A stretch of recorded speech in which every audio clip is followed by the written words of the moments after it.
We good? Can I get the music, please? All ready? Fantastic.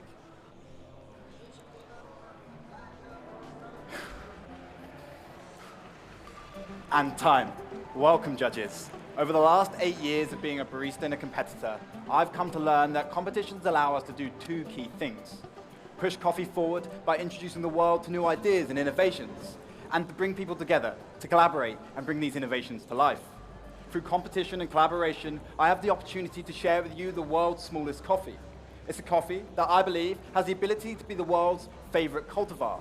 It's fruit forward, sweet, and truly delicious. However, so challenging that few producers have ever grown it. Few roasters have ever roasted it, and as a barista, I've never been able to share it. So over the next 15 minutes, I want to take you through how we made the improbable possible, developing the methods and techniques required to make this rare cultivar, the Mocha, at its very best. The producer is Mauricio Chatar. He's the owner of Finca La Negrita, located at 1850 meters above sea level in the Tolima region of the Colombian Andes. On his farm, he explores the flavored potential of some of the world's most rare and exciting cultivars, and some may say produce some of the world's best coffee.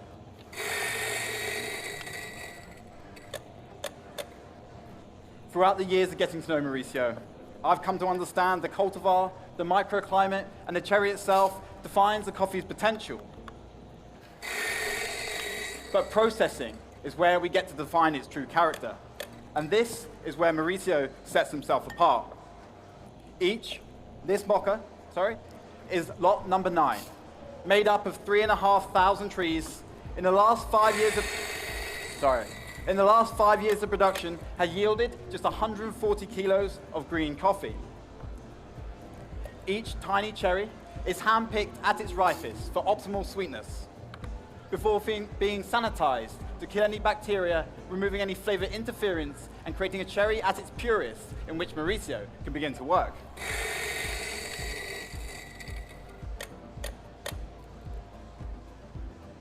The cherry is then placed in a custom-built stainless steel tank.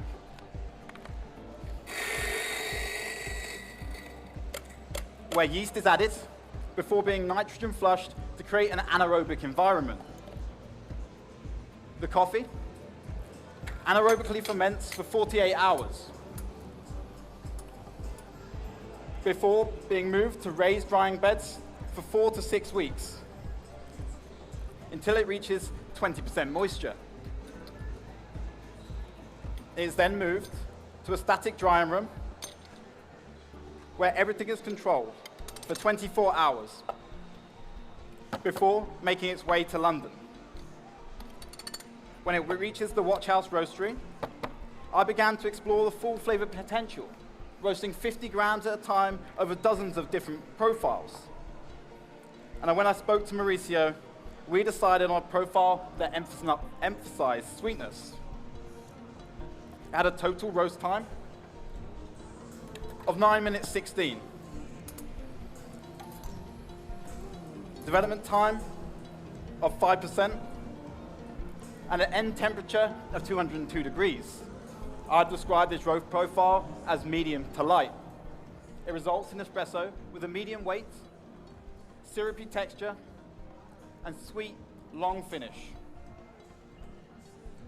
Today, I'm putting your espressos at 23 grams in to 46 grams out, as this is where I found the best flavor clarity. And please write the following flavor notes down. You get roasted plum, blood orange, 70% dark chocolate, and brown sugar, with grapefruit on the finish. I ask that you stir 3 times, placing the spoon in the pot provided. Please go ahead and enjoy Mauricio's Mocha. Enjoy. Enjoy.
Judges, when you're ready.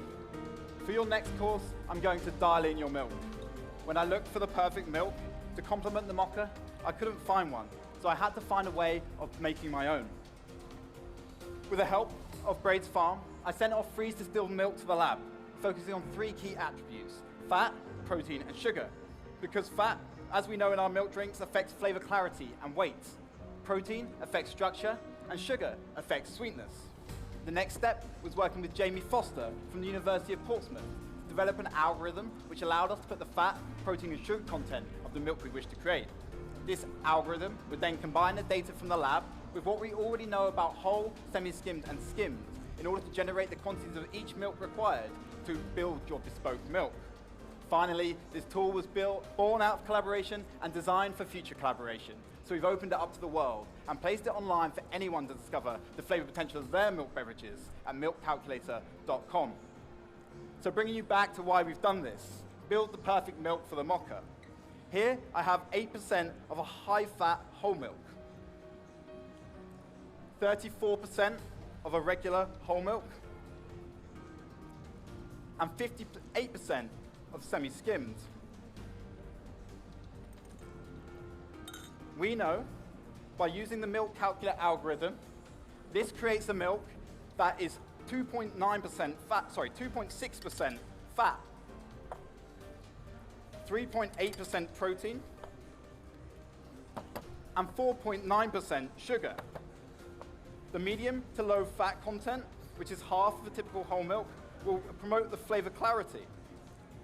The medium protein content will create structure and a marshmallow-like texture. And the medium to high sweetness will promote the sweetness that we found in the mocha in the first course.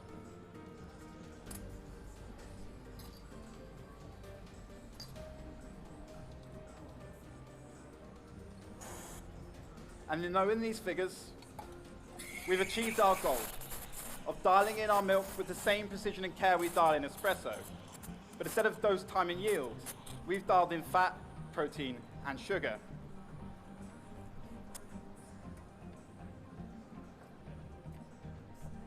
Today, I'm going to be using a ratio of 3 parts custom blended milk to 1 part espresso, poured in the same way as your first course. Because what we've done is rather than change the espresso recipe to suit the milk, we've changed the milk recipe to suit the espresso. At this ratio, you'll get the following flavor notes: banana, vanilla ice cream, and toffee. When I speak to Mauricio, he always emphasizes the element of control. And this is true of this milk too. This is not the perfect milk for every coffee, but it is the perfect milk for Mauricio's mocha. Please enjoy.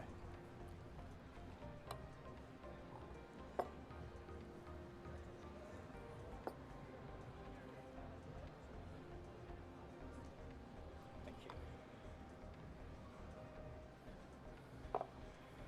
Please enjoy.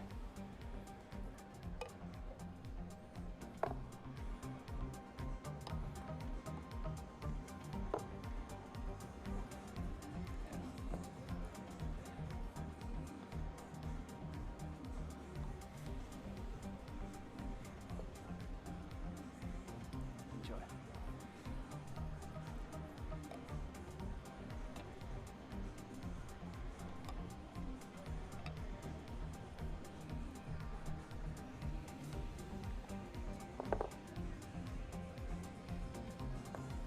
Last but not least, sorry.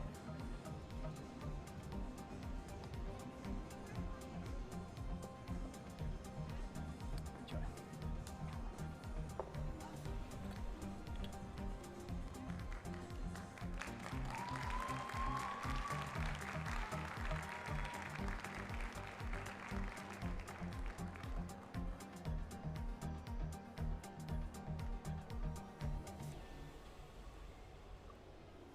Enjoy.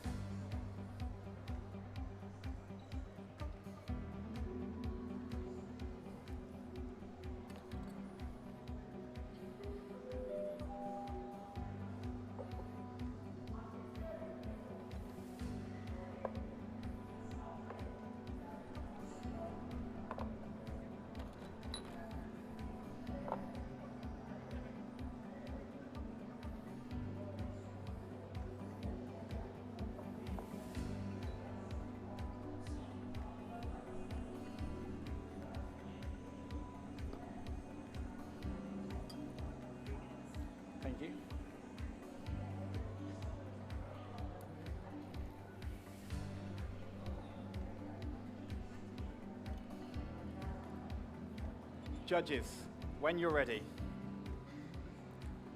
For your final drink, I want to take a look back at the journey we've been on the Mocha, but this time with help with a few friends outside of the world of coffee.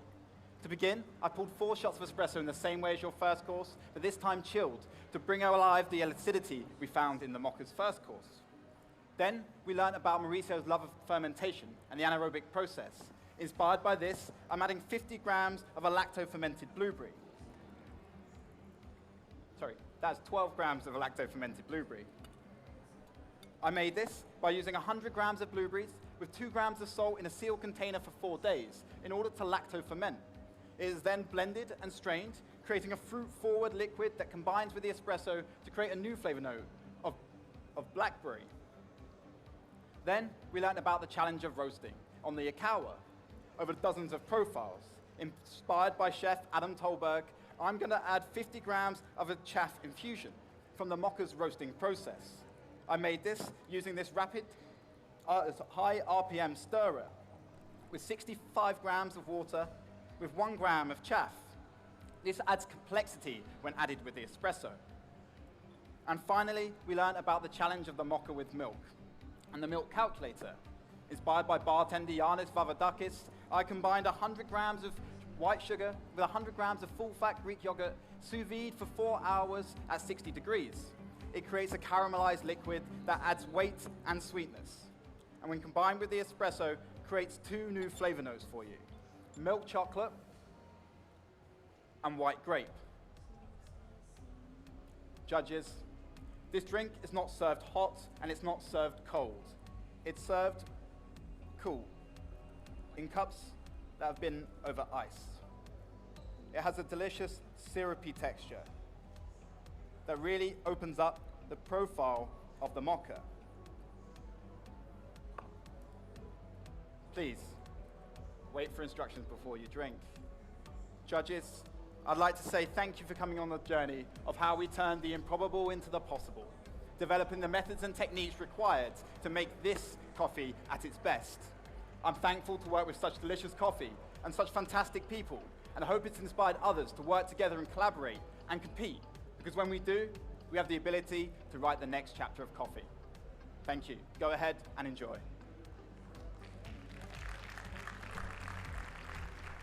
And time. Woo! Yes! Let's hear it for the Barista Champion of the United Kingdom, Paul Ross. Paolo.